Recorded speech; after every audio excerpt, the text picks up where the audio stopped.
Bismillah.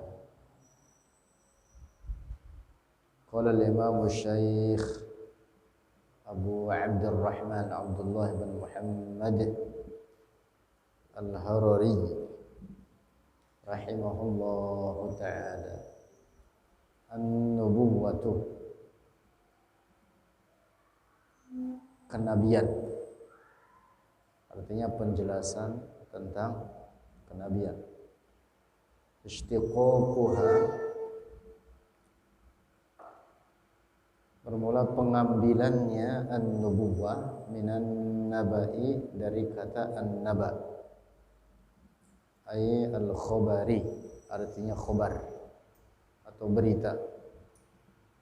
Li'anna an-nubuwata, karena sesungguhnya kenabian, ikhbarun, itu berita atau pemberitaan, minallahi, anillahi, dari Allah. Seorang nabi adalah seorang yang membawa berita dari Allah. Karena itu akar kata an-nubuwah diambil dari akar kata an-naba, bima'na al-khabar.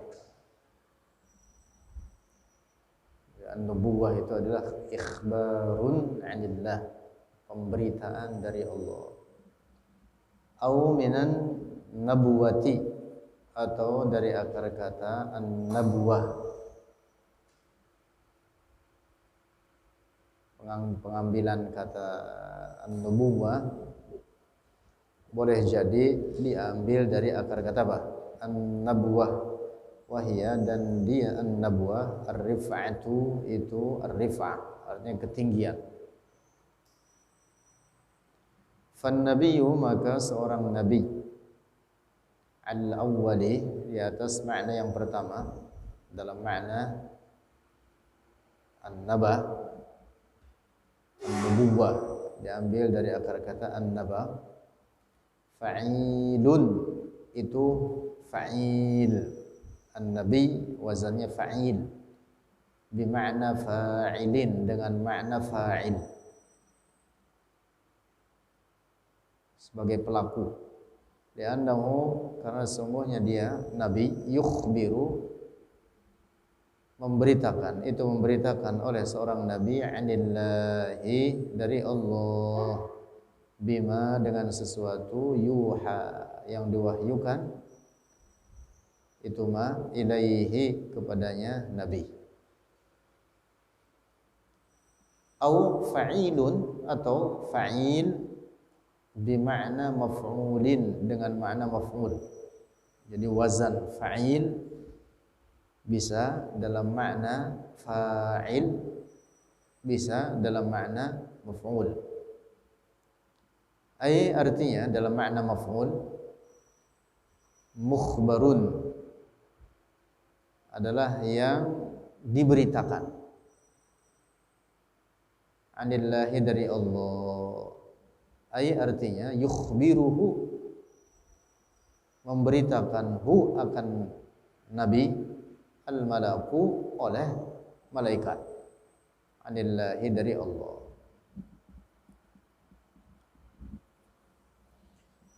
Fan-nubuwwatu, maka kenabian, jaizatun, itu boleh aklan, secara akal, laisat mustahilatan, bukan perkara mustahil. Wa inna Allah, dan sesungguhnya Allah Ta'ala, ba'asal anbiya'a, mengutus oleh Allah al-anbiya'a, akan para nabi, rahmatan lil ibadi, sebagai rahmat lil ibadi, bagi para hamba. Idz laisa fil aqli, karena tidak ada pada akal, ma yustaghna bihi anhum, apa yang dianggap kaya, bihi, dengannya, ma, anhum, dari mereka para nabi. Maksudnya kita membutuhkan. Tidak kaya artinya apa? Butuh. Li'anna al-aqla, oleh karena sungguhnya akal, la yastaqillu, tidak berdiri sendiri oleh akal, bima'rifatil asya'i, dengan mengenal perkara-perkara al-munjiyati yang menyelamatkan fil akhirati, di akhirat.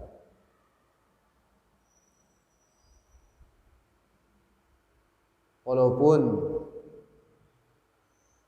beberapa kebaikan yang mungkin dikatakan normatif gitu. Normatif itu ya norma-norma atau katakanlah akhlak mendasar bagi setiap orang. Artinya ada beberapa kebaikan yang memang itu dianggap baik oleh siapapun, oleh manusia. Karena itu bisa jadi beberapa bagian adalah merupakan bawaan atau sifat bagi manusia itu sendiri. Namun demikian, terkait ajaran-ajaran yang dapat menyelamatkan di akhirat itu tidak dapat difahami oleh akal sendirinya, tetapi membutuhkan kepada yang memberitakan atau yang membawa berita dengan perkara-perkara tersebut kepada kita. Itulah para nabi tugasnya dalam hal ini. Nah, maka di sini disebutkan li'annal aqla la yastaqillu bima'rifatil asya'il munjiyati fil akhirah. Di akal dengan sendirinya atau dengan hanya akal tidak akan dapat mengetahui perkara-perkara yang rinci daripada apa-apa yang dapat menyelamatkan di akhirat nanti. Fa fi bi'tsatil anbiya'i, maka di dalam diutusnya para nabi, maslahatun, itu maslahat daruriyatun, yang pokok atau yang pasti, lihajatihim, bagi hajat mereka para manusia, lidzalika, bagi demikian itu tadi, untuk mengetahui perkara-perkara yang dapat menyelamatkan mereka di akhirat. Fallahu, maka Allah, mutafaddilun, memberi karunia oleh Allah, biha, dengannya, an-nubuwah, ala ibadihi, atas para hambanya. Fahiyya, maka dia an-nubuwah, safaratun, itu penghubung, bainal haqqi ta'ala, antara Allah ta'ala, wa bainal khalqi, dan antara makhluk. Atau bahasa kita duta. Duta itu apa? Penghubung. Safaratun. Makanya dubes atau duta besar itu disebut dalam bahasa Arabnya apa? Safarah. Orangnya disebut apa? Safir. Duta besar, misalkan negara fulan di Indonesia, dia kedudukannya sebagai apa? Penghubung antara Indonesia dengan negara tersebut. Nah, seorang Nabi Allah juga demikian, kedudukannya sebagai penghubung antara manusia dengan Allah. Allah mewahyukan perintah-perintah yang ditugaskan atas para hambanya dengan perantara para nabi tersebut. Nah, maka itulah an-nubuwwah, itu safaratun bainal haqqi ta'ala wa bainal khalqi. Al-farqu bainal anbiya'i war rusuli, perbedaan antara para nabi dan para rasul. I'lam, ketahuilah olehmu, annan nabiyya, sesungguhnya seorang nabi, war rasulah, dan seorang rasul, yashtarikani, bersyarikat oleh keduanya, artinya bersamaan oleh keduanya, fil wahyi, dalam wahyu. Artinya seorang nabi yang berpredikat nabi saja dan seorang rasul sama-sama mendapatkan wahyu. Fakullun, maka setiap keduanya, seorang nabi dan seorang rasul, qad awhallahu, telah mewahyukan, benar-benar telah mewahyukan oleh Allah ilaihi, kepadanya kullun, bisyar'in, dengan suatu syariat, yu'amalu bihi, yang diamalkan dengannya syarak, litablighihi, untuk disampaikannya akan syarak, linnasi, bagi para manusia. Ghairu anna ar-rasula, kecuali sesungguhnya rasul, ya'ti, datang oleh seorang rasul, binaskhi, dengan menghapus ba'dhi syar'i man qablahu, sebagian syariat rasul sebelumnya. Nah, jadi seorang rasul itu datang dengan membawa syariat yang baru, atau dengan menghapus sebahagian syariat daripada orang sebelumnya atau dari rasul sebelumnya. Au bi syar'in jadidin, atau datang dengan syariat yang baru. Nah, ini seorang apa? Rasul. Wan nabiyyu, dan seorang nabi, ghairur rasuli, yang bukan rasul, artinya yang dia predikatnya sebagai nabi saja, bukan seorang rasul. Yuha ilaihi, diwahyukan, ilaihi, kepadanya, an-nabi, liyattabi'a, untuk mengikuti oleh an-nabi, syara'a rasulin, akan syariat seorang rasul, qablahu, sebelumnya nabi, waliyuballighahu, dan untuk menyampaikan oleh nabi, hu, akan syara'a rasulil ladzi qablahu. Nah, jadi yang berpredikat hanya nabi saja, maka dia dapat wahyu tapi tidak membawa syariat yang baru. Dia mengikuti syariat rasul sebelumnya. Nah, ini dia perbedaan antara seorang nabi dan rasul. Dapat dipahami ya? Penting ini untuk kita garis bawahi.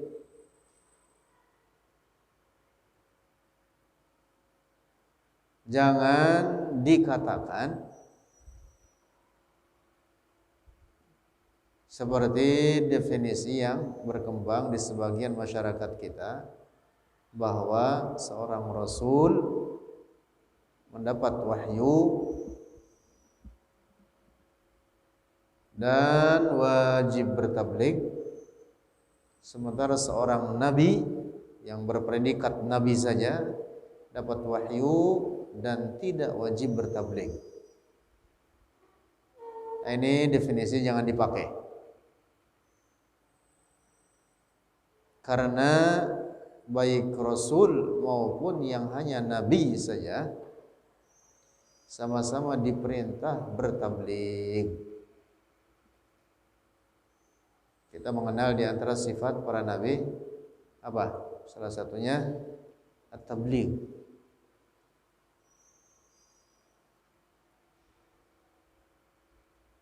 Tabligh, siddiq, amanah, tabligh, fatana.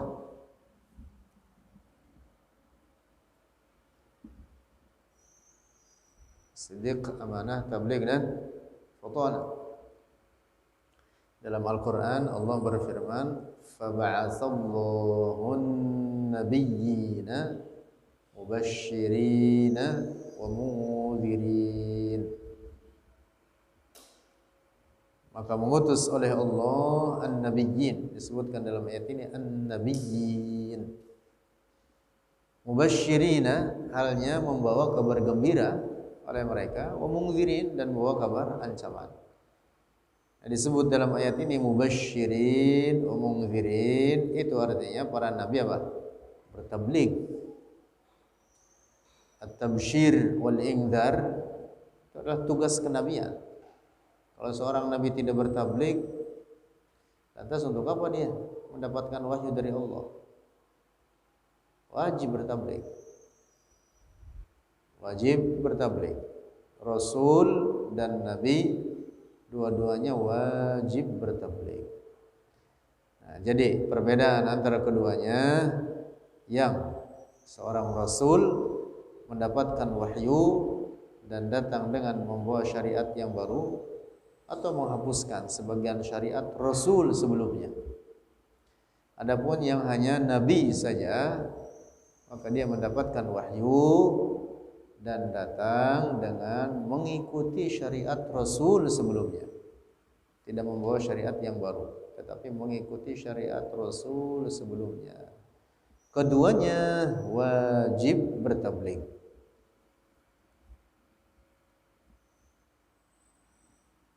Lanjut. Falidzalika, maka karena demikian itu bahwa keduanya wajib bertabligh dan dapat sama-sama mendapatkan wahyu dari Allah. Hanya perbedaannya itu tadi, bahwa Rasul membawa syariat baru, adapun yang Nabi saja tidak membawa syariat yang baru. Qala al-ulama'u, telah berkata oleh para ulama, kullu rasulin nabiyyun, setiap seorang rasul itu nabi.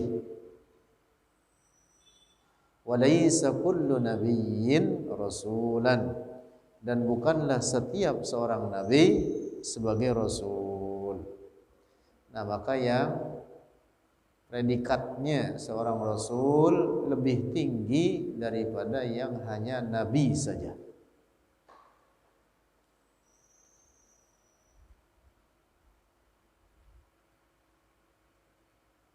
Summa aydan, kemudian pula yaftariqani, berbeda oleh keduanya, an-nabi war rasul, fi anna ar-risalata, dalam bahwa kerasulan, ar-risalah atau kerasulan, yusofu disifati biha dengannya ar-risalah, al-malaku akan malaikat, wal basyaru dan manusia, wan nubuwwata, dan sesungguhnya kenabian, la takunu, tidak ada ia an-nubuwwah illa fil basyari, kecuali pada manusia.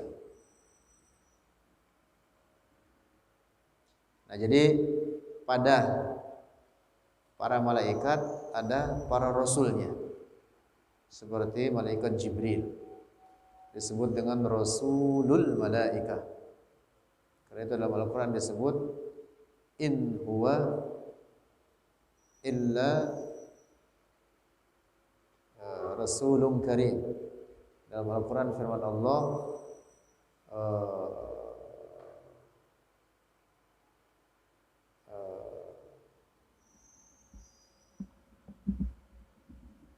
tentang malaikat Jibril disebut rasul,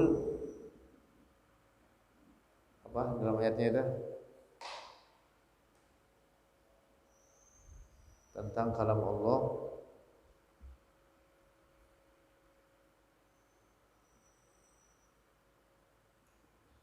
ya, mudah ingat.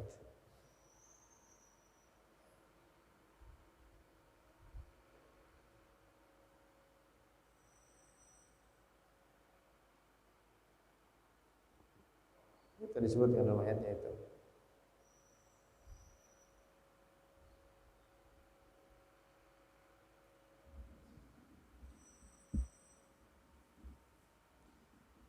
Rasulin karim, malaikat Jibril disebut dengan apa? Rasul.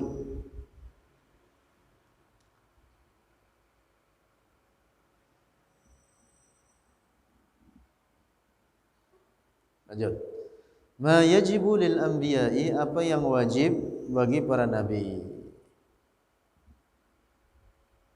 Wa ma yastahilu alaihim, dan apa yang mustahil alaihim atas mereka para nabi.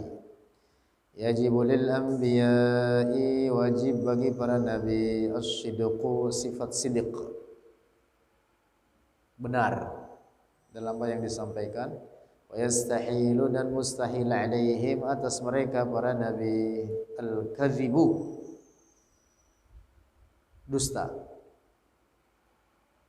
Wa tajibu, dan wajib lahum bagi mereka, al-fatanatu, oleh sifat fatanah. Wa yastahilu, dan mustahil alaihim, atas mereka para nabi, al-baladatu, oleh al-baladah, bebal, bodoh. Bodoh, mustahil atas para nabi sifat al-balada. Wal ghabawatu, dan ghabawah, lebih parah lagi ghabawah. Ya, sama-sama maknanya baik, bodoh. Kalau lebih parah dari bodoh apa? Blow on. Nah, gitu, kurang lebih begitulah. Wajib bagi mereka sifat al-fatanah, cerdas. Wa tajibu lahumul amanatu, dan wajib lahum bagi mereka para nabi, al-amanatu, oleh sifat amanah. Mustahil atas mereka al-khiyanah. Fal anbiya'u, maka para nabi, salimuna, selamat mereka, minal kufri, dari kekufuran,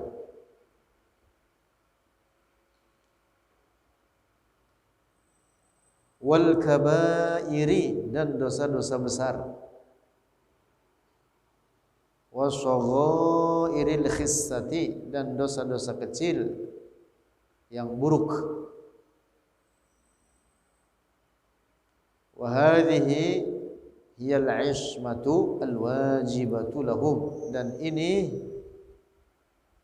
dialah keterpeliharaan, ismah, keterpeliharaan, al-wajibatu, yang wajib, lahum, bagi mereka para nabi, qabla an-nubuwwati wa ba'da, sebelum kenabian dan setelahnya. Mereka semua dipelihara dari kekufuran dari semenjak kecil. Seluruh para nabi. Tidak ada nabi Allah yang ketika mudanya menyembah berhala, menyembah matahari, bulan, bintang. Tidak ada para nabi Allah yang seperti itu.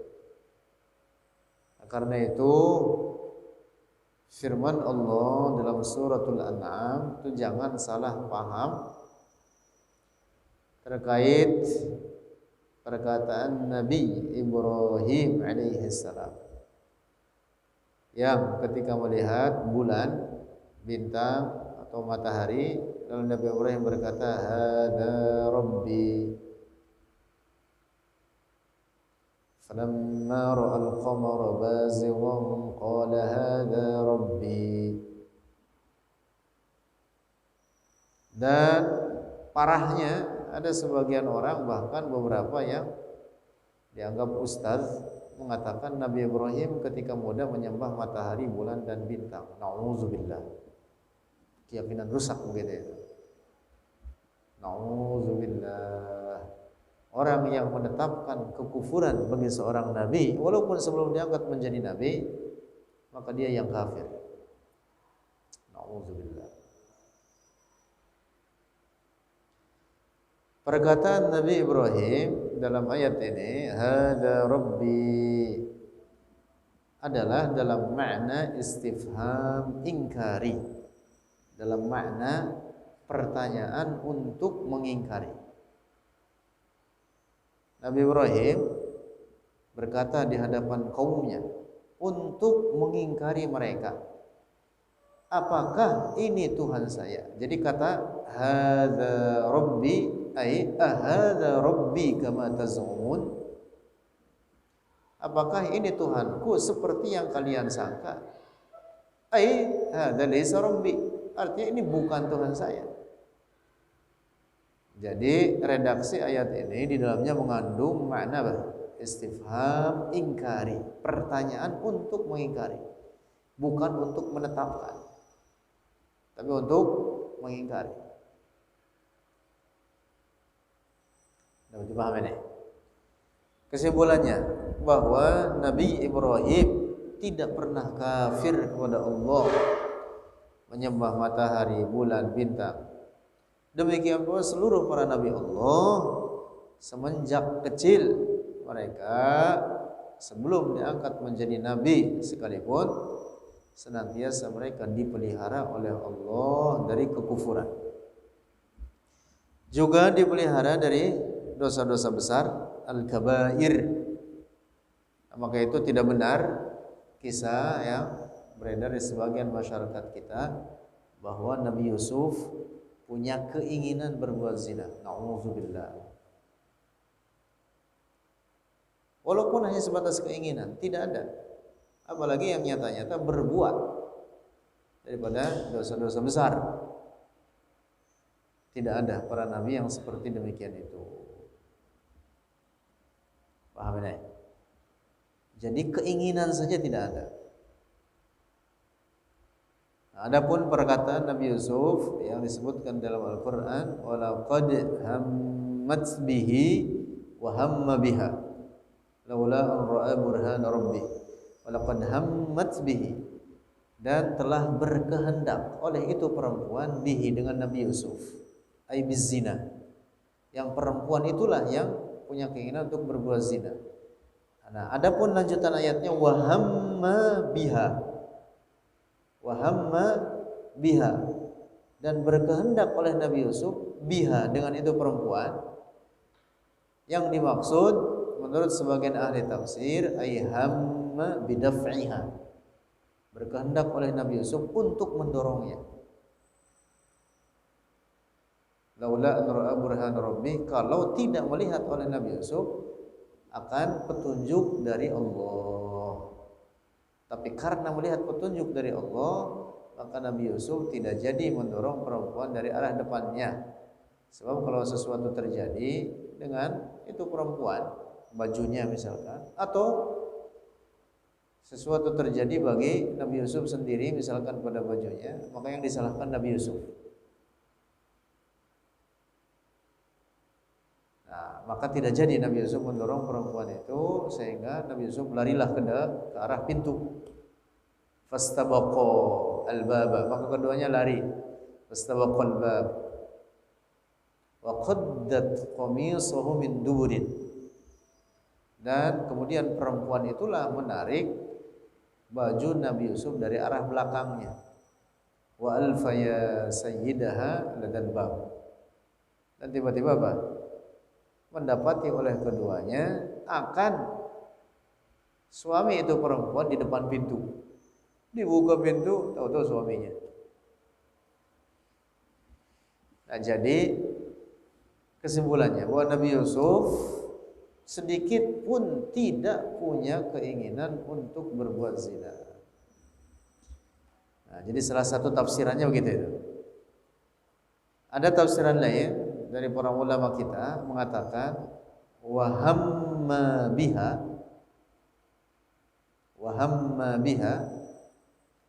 laula an ra'a burhana rabbih. Dalam ayat ini ada yang disebut istilah ilmu bahasa at-taqdim wa at-ta'khir, didahulukan dan diakhirkan. Jadi penyebutan laula an ra'a burhana rabbih dibelakangkan, kemudian di depannya disebut dahulu hamma biha. Seakan-akan ini susunan ayatnya atau susunan kalimatnya laula an ra'a burhan rabbih hamma biha. Cuman ini di takdim, yang hamma biha ditakdim didahulukan, kemudian laula an ra'a burhan rabbihnya ditakhir. Itu yang disebut dengan takdim dan takhir. Paham enggak ini? Sehingga maknanya apa? Maknanya begini. Laula an ra'a burhan rabbi, kalau bukan karena mendapat petunjuk dari Allah, hamma biha, maka Nabi Yusuf akan punya keinginan untuk berbuat zina. Tetapi karena melihat petunjuk dari Allah, maka keinginan tersebut tidak ada sedikit pun pada Nabi Yusuf. Paham tidak ini? Ya, kesimpulannya Nabi Yusuf tidak punya keinginan untuk berbuat zina. Nah, itu menurut tafsiran sebagian ulama. Jadi pada ayat ini ada namanya apa? At-taqdim wa at-ta'khir. Jadi seakan asal kalimatnya adalah laula an ra'a burhana rabbih hamma biha. Nah, kemudian ditakdim dan takhir, satunya dimajukan, yang depan dikebelakangkan. Walaqad hammat bihi wa hamma biha laula an ra'a burhana rabbih.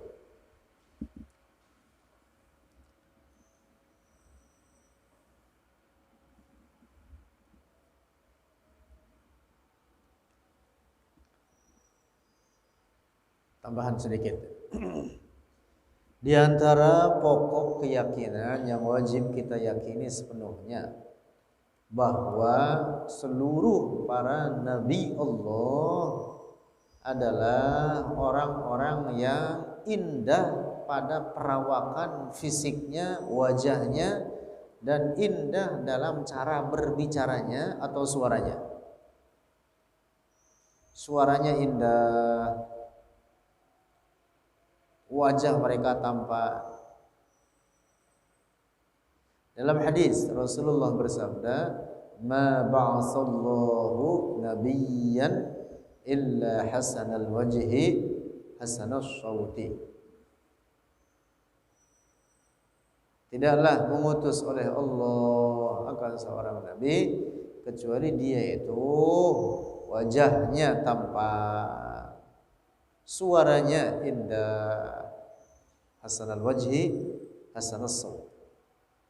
Tidak ada seorang nabi pun yang cadel. Bahasa Arabnya al-sam, ibdalu harfin bi harfin, merubah satu huruf dengan huruf yang lain. Bagaimana dikatakan ada seorang nabi cadel? Nauzubillah. Itu penghinaan terhadap derajat kenabian. Ada masuk catatan ke HP saya di WhatsApp, dia bercerita Ustadz Fulan mengatakan bahwa Nabi Musa cara berbicaranya cadel. Nauzubillah. Ini Ustadz populer lagi. Waduh, ini Ustaz udah keburu viral.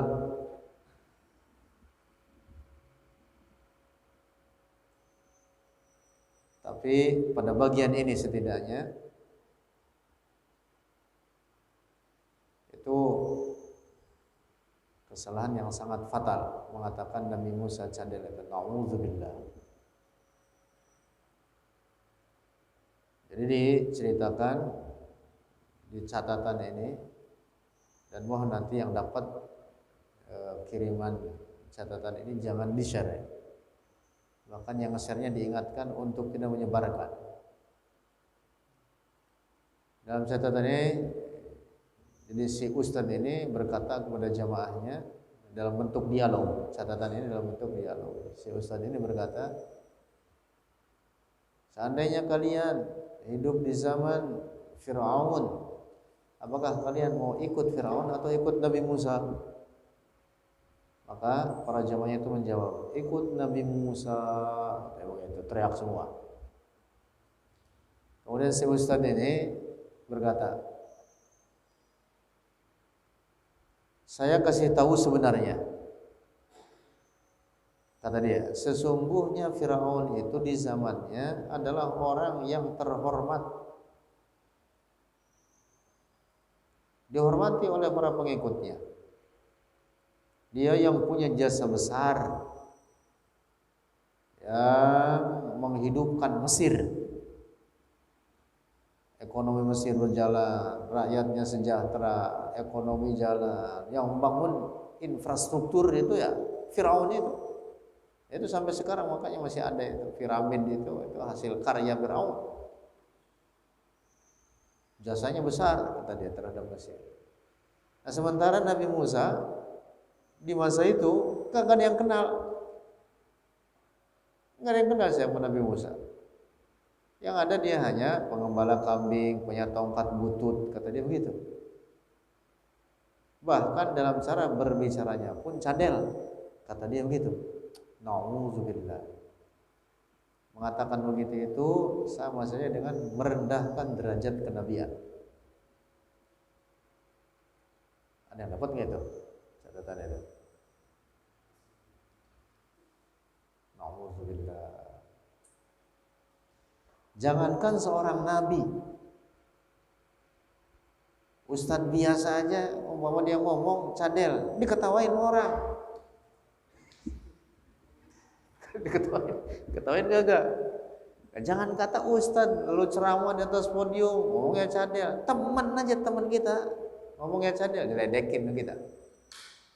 Bagaimana seorang nabi ngomongnya cadel? Yang bener aja. Paham gak ini? Para nabi itu adalah orang-orang pilihan Allah.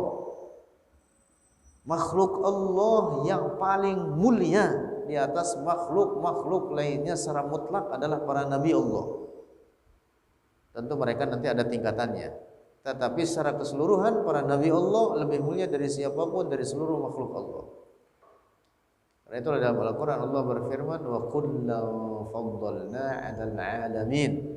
Setiap para nabi itu kami utamakan atas seluruh alam. Dalam ayat lain firman Allah wa innahum 'indana laminal mustafainal akhyar. Sesungguhnya para nabi itu bagi Allah, bagi kami kata Allah adalah orang-orang pilihan. Orang-orang apa? Pilihan, orang-orang terbaik. Masa pilihan Allah cadel? Yang benar aja. Ngaco aja. Ngaco itu mobil.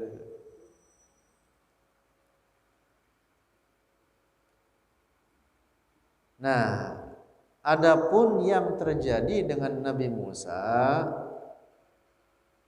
adalah bahwa sebelum beliau diangkat menjadi nabi, dalam cara berbicaranya, ini kata para ahli tafsir, ada yang disebut dengan uqdah. Dan itu yang disebutkan dalam Al-Quran, uqdah. Bukan cadel. Uqdah dengan cadel itu lain maknanya, lain pengertiannya. Cadel itu al-thaq bahasa Arabnya. Al-thaq itu ibdalu harfin biharfin. Mengganti satu huruf dengan huruf yang lain dalam cara berbicara. Tapi kalau uqdah khusus terkait dengan Nabi Musa dalam hal ini disebutkan oleh para ahli tafsir, yaitu bahwa dalam cara berbicara beliau sedikit lambat, tidak sangat lambat, sedikit lambat, tetapi tidak menghilangkan kefasihannya.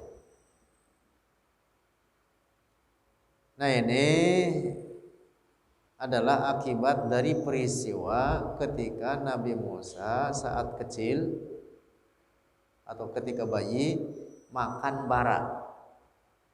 Makan apa? Bara. Jadi di masa Fir'aun itu ada tahun disebut dengan amul qatl, tahun pembunuhan. Seluruh nabi, seluruh bayi, seluruh apa? Seluruh bayi yang lahir di tahun tersebut dibunuh. Pokoknya di mana aja bayi laki-laki dibunuh semua. Nah, Nabi Musa yang masih bayi itu diwahyukan, diilhamkan oleh Allah kepada ibundanya, wa wahayna ila ummi Musa. Diilhamkan kepada ibundanya Nabi Musa untuk diletakkan dalam sebuah wadah, kemudian ditaruh di sungai, dialirkan atau dibawa oleh aliran sungai, atau masuk ke istana Firaun. Sungainya masuk ke istana Firaun. Jadi di luar Firaun ngebunuhin semua bayi, Nabi Musa masuk ke dalam. Masya Allah, itu kuasanya Allah gitu. Dipelihara oleh keluarganya Firaun. Dipelihara Musa oleh Firaun. Di luar Firaun ngebunuhin bayi-bayi. Sebenarnya Nabi Musa juga mau dibunuh oleh Firaun itu, tetapi apa? Karena yang menemukan keluarganya, lalu kata keluarganya jangan dibunuh ini. Wah, ini bagus, ini bayi itu, menggemaskan dan seterusnya. Kenapa dibunuh? Sayang-sayang katanya. Biar kita didik aja. Iya, tujuannya oleh mereka dididik katanya. Hingga suatu saat Firaun ngangkat Nabi Musa yang masih bayi itu, diangkat-angkat. Tahu jenggotnya Firaun ditarik. Jenggotnya ditarik. Nabi Musa yang masih kecil itu marah besar Firaun. Marah besar hingga mencabut pedang dan mau dipenggal lehernya. Mau dibunuh saat itu juga. Tapi kemudian keluarganya atau istrinya bilang lagi, jangan dibunuh. Ini bayi belum berakal. Belum berakal nggak apa-apa, jangan narik-narik jenggot. Kalau bahasa kita jangan diambil hati.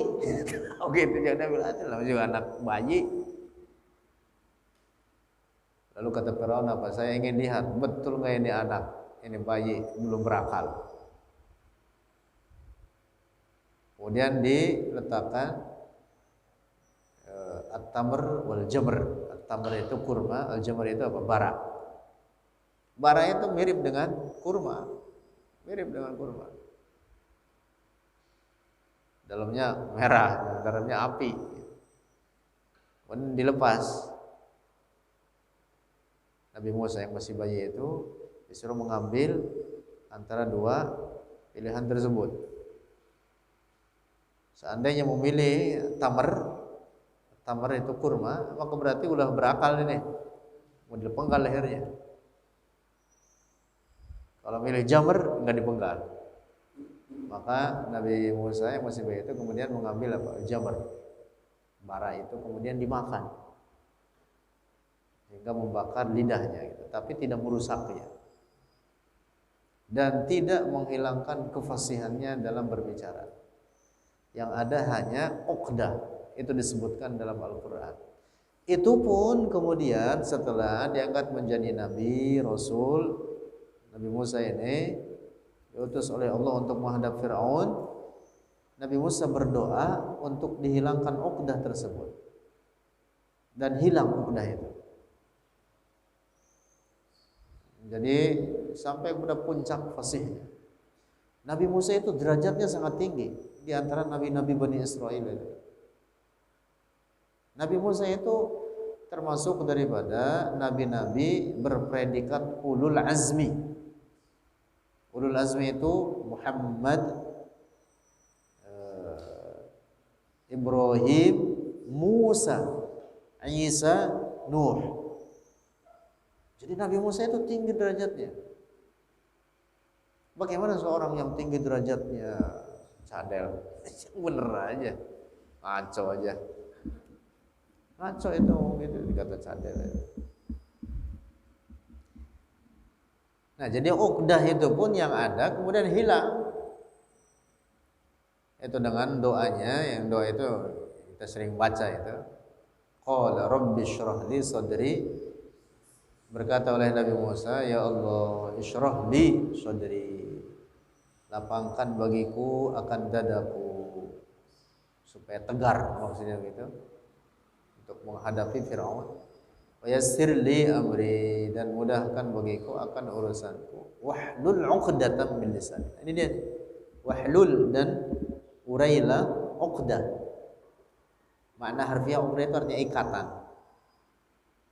Makna harfiahnya 'uqdah. Nah, sebagian ahli tafsir menyebutnya yang dimaksud uqdah itu al-but'u fil kalam. Jadi lambat sedikit dalam berbicara. Bukan sangat lambat, tidak. Dan tidak menghilangkan kefasihannya. Wahlul 'uqdatam min lisani, dan urailah uqdah dari lidah, yafqahu qawli, supaya mereka paham akan perkataan. Itu yang terjadi begitu. Jangan dikatakan Nabi Musa cadel. Mengatakan Nabi Musa cadel itu tangkis sebenarnya. Tangkis itu apa? Merendahkan derajat kenabian. Nauzubillah. Yang paling gampang itu aja, yang paling gampang. Jangan kata ustadz atau kiai. Dan gak pernah ada dari dulu, zaman dari kapan pun juga kiai cadel kagak ada. Kalau ngaji kitab cadel bagaimana? Orang yang dengerin salah kaprah semua.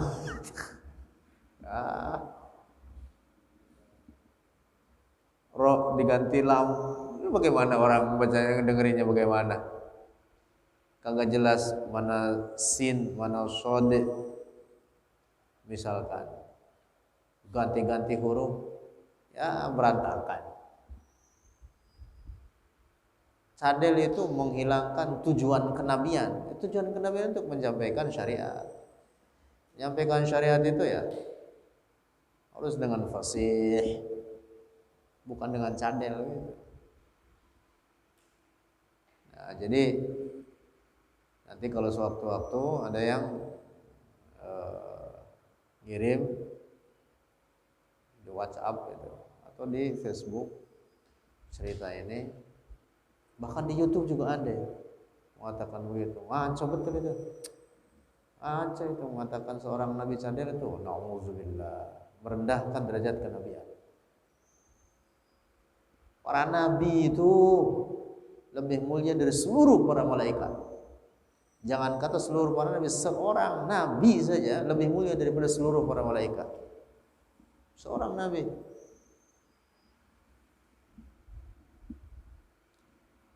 Tingkatan keutamaan itu, tingkatan keutamaan yang mutlak paling utama dari seluruh makhluk Allah adalah Nabi kita, Nabi Muhammad. Tidak ada yang lebih mulia dari beliau. Afdalu khalqillah, Nabi Muhammad. Kemudian di bawahnya atau pada tingkatan kedua yaitu baqiyatu ulul azmi, sisa daripada ulul azmi selain Rasulullah. Itu tadi siapa? Ibrahim, Musa, Isa dan Nuh. Nah, kemudian di bawahnya pada tingkatan ketiga yaitu baqiyatur rusul, sisa para rasul. Sisa para rasul.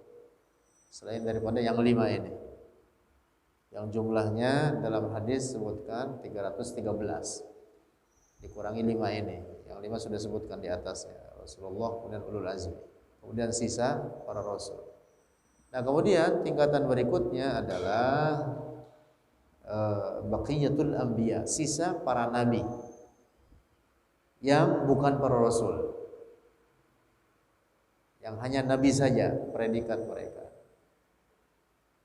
Baru kemudian di bawahnya tingkatan berikutnya siapa? Ru'asaul malaika. Ru'asaul malaika itu para pimpinan malaikat seperti Jibril, Mikail, Hamalatul Arsy. Bukan semua malaikat, tapi apa? Para pemimpinnya para malaikat. Di bawah siapa tuh? Tingkatan para nabi. Nah, kemudian tingkatan berikutnya di bawahnya yaitu auliyaul bashar. Auliyaul bashar yaitu para wali dari kalangan manusia. Dan pimpinan para wali dari umat Rasulullah ini yaitu Abu Bakar Siddiq. Kemudian Umar, kemudian Utsman, kemudian Ali, dengan tertib begitu. Para wali yang datang sesudahnya banyak yang tinggi derajatnya, tetapi jauh di bawah Abu Bakar Siddiq. Abu Bakar Siddiq itu pimpinan para wali dari seluruh umat Rasulullah ini sampai hari kiamat. Tidak ada yang dapat menandinginya. Abu Bakar Siddiq. Kemudian siapa? Umar, kemudian Utsman, kemudian Ali. Nah, baru kemudian tingkatan berikutnya setelah auliyaul bashar yaitu siapa? Awamul malaika. Malaikat-malaikat awam atau umumnya para malaikat. selain daripada ru'asa tadi, ru'asaul malaika. Awamul malaika barulah kemudian setelah itu pada tingkatan berikutnya di bawahnya adalah awamul mukminin. Orang-orang mukmin pada umumnya yang bukan para wali. Adapun para wali di atasnya tadi. Di atas awamul malaika. Itu tingkatannya begitu. Jadi derajat kenabian itu jangan disembarangin. Lebih mulia daripada para malaikat sekalipun itu para nabi itu. Mengatakan seorang nabi cadel itu parah itu. Auzubillah. Di YouTube ada lagi. Kacau betul itu. Kacau betul itu. Auzubillah. Wallahu a'lam bishawab.